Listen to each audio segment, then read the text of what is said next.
सूरत में कपड़े के व्यापारी पर फायरिंग को लेकर लोगों में भय का माहौल बना हुआ है।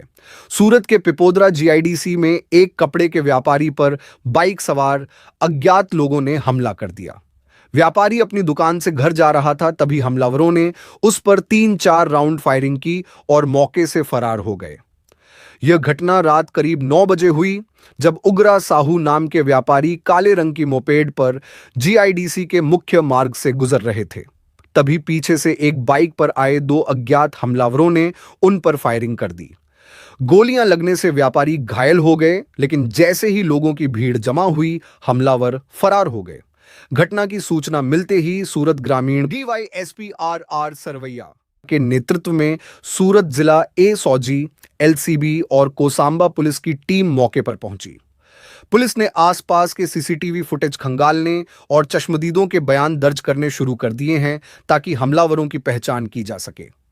घायल व्यापारी उग्रा साहू को तुरंत 108 एम्बुलेंस की मदद से सूरत के न्यू सिविल अस्पताल पहुंचाया गया। पुलिस यह पता लगाने की कोशिश कर रही है कि हमलावर कौन थे, वे कहां से आए थे और इस हमले के पीछे क्या वजह थी। इस घटना से इलाके में दहशत का माहौल है। दिखाते हैं आगे की रिपोर्ट डीवाईएसपी आर सरवैया के साथ। फायरिंग की घटना શું વિગતો?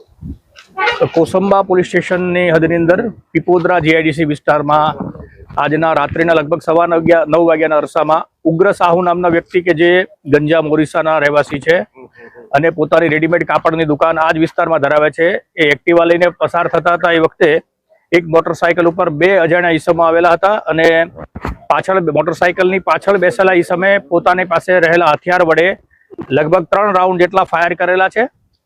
આ ફાયરિંગની ઘટનામાં ઉગ્ર સાહુ નામનો વ્યક્તિ ઈજાગ્રસ્ત થયા છે અને પેટના ભાગે અને પીઠના ભાગે ગોળી વાગી છે।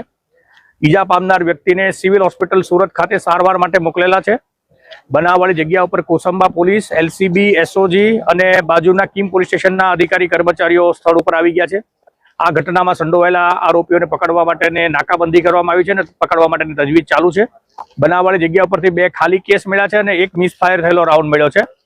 આ ઘટનામાં જે સંડોવાયેલા ઈસમો છે તાત્કાલિક ધરપકડ કરવામાં આવશે। હાલમાં આ બનાવનું કારણ કે વ્યક્તિ કોણ ફાયરિંગમાં સંડોવાયેલા છે એની હકીકત મળી નથી, પરંતુ પોલીસ દ્વારા સઘન અત્યારે શોધખોળ ચાલુ છે અને ગુનાનો એફઆઈઆર કરવા માટેની પ્રક્રિયા ચાલુ છે અને નજીકના ભવિષ્યમાં આરોપીઓ પકડાઈ જશે એવી સંપૂર્ણ આશા છે।